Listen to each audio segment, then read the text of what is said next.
Altre due navi partite da Napoli, rotta ignota, tentato a Soru, c'è un test, convalidati 4 arresti, sta succedendo di tutto, abbiamo parlato diverse volte di ciò che sta succedendo a Napoli, in Campania e soprattutto si parla di questa spazzatura. C'è una nota di allerta anche a Olbia, il sindaco di Olbia è in banchina, pronti a fare le barricate.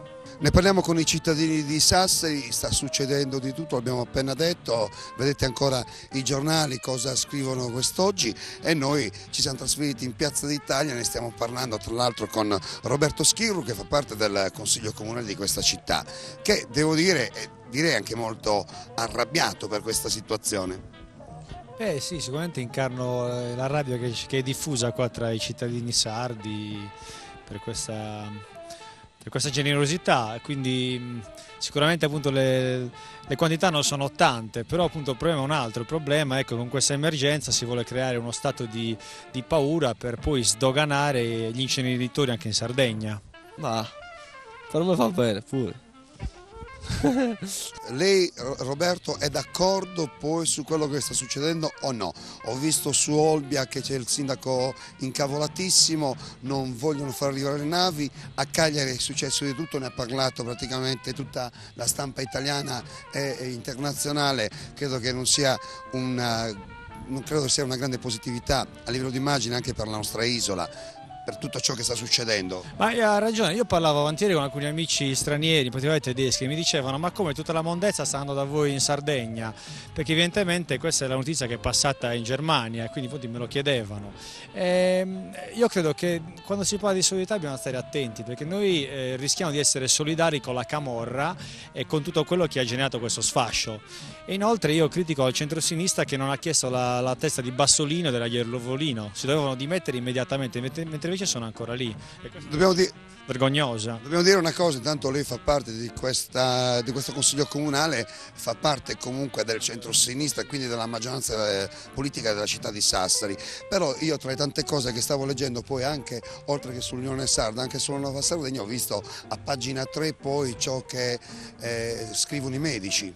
Ma sì, in particolare l'IS dei Medici per l'Ambiente che sono molto preoccupati per appunto le ricadute del portare immondizia qua in Sardegna e due appunto perché questo apre la strada agli inceneritori, gli inceneritori significano ovviamente aumento di tumori di cancro, si vocifera adesso di un inceneritore nella zona industriale, la zona industriale è già pesantemente inquinata, aggiungere un altro inceneritore, zona industriale di Sassari, di Fiume Santo, dell'ex IR, e questo appunto significherebbe un aumento delle patologie, in particolare per gli anziani e per i bambini, che noi non vogliamo. Sto parlando appunto di diossine, di nanoparticelle, di furani, oltre ad essere ovviamente a emettere CO2 e quindi a portarci fuori il protocollo di Kyoto, perché gli inceneritori producono anche CO2, quindi anidride carbonica, sono delle centrali elettriche.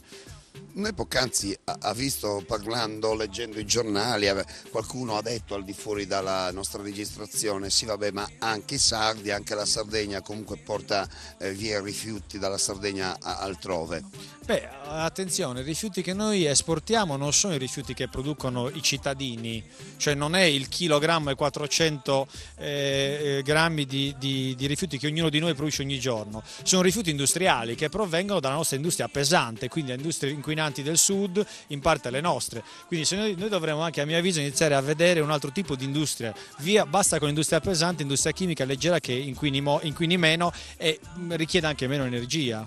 Per quanto riguarda poi la questione dei rifiuti, noi dobbiamo aumentare la differenziata. Adesso siamo al 27% a Sassari, dobbiamo arrivare almeno al 40% nel 2008 fino ad arrivare al 70-80%. Se noi differenziamo un rifiuto non lo dobbiamo buttare né in discarica né bruciarlo, quindi dipende anche molto da noi, non solo dai politici. Il problema è semplicissimo, non bisogna essere solidali, bisogna avere informazione, capire se la Sardegna è in grado di smaltire questi rifiuti che arrivano da Napoli o meno e soprattutto se la possibilità di questo smaltimento dei rifiuti napoletani può portare un minimo di guadagno in quello che sono le casse sarde.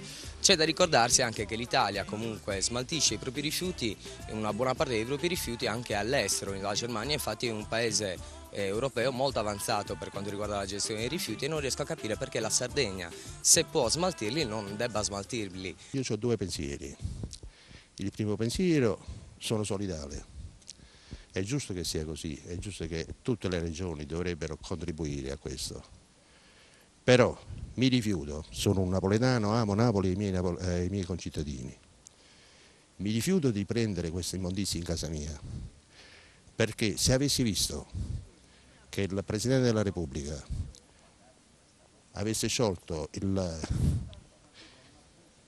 Consiglio regionale o il Comune di Napoli, allora sarei stato io il primo qui a dire ai miei oggi concittadini sassaresi: guardate, abbiamo bisogno della solidarietà, non si può abbandonare un popolo così, però il popolo non ha colpa. Quindi secondo lei la colpa è comunque di Bassolino e comunque della... Indubbiamente, perché poi si trascura una cosa molto importante, che sono 15 anni che è commissariato. Il commissario significa il rappresentante del governo, quindi il governo è colpevole al 100%, sta dentro, tutto dentro.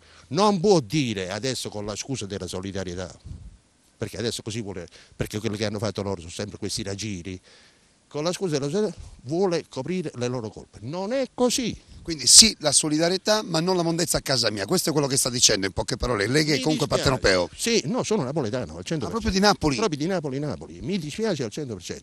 Ripeto, mi rifiuto per l'arroganza di Bassolino che dice: io sì, sono colpevole, però non mi dimetto. E allora a questo punto dico: allora la mondezza te la mangi tu, non la voglio in casa mia. La solidarietà verso gli altri, che in condizioni non fortunate rispetto a noi ci vuole, però ha un patto.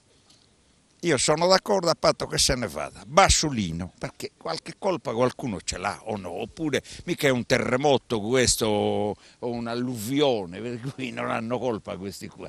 Siccome qualcuno ce l'ha la colpa, se ne vadano prima loro e poi la solidarietà scatta. Io sono... Lei di dov'è? Di Sassari. Di Sassari. Sì. Quindi lei dice sì, va bene la solidarietà, ma non la mondezza in casa nostra. Quindi è d'accordo comunque. La mondezza può venire anche in casa nostra, però qualcuno, cioè i responsabili, devono andarsene, non devono stare lì alla faccia nostra. Loro sono anni che imperversano, non hanno fatto nulla, noi ci portiamo la mondezza e loro continuano a rimanere. No, noi ci portiamo la mondezza, però loro se ne vanno. Questo è il mio punto di vista, può darsi che sia sbagliato. Ne parleremo ancora nella prossima puntata, per cui state sempre in nostra compagnia. Questo naturalmente è Die Pro Die. Alla prossima puntata, arrivederci.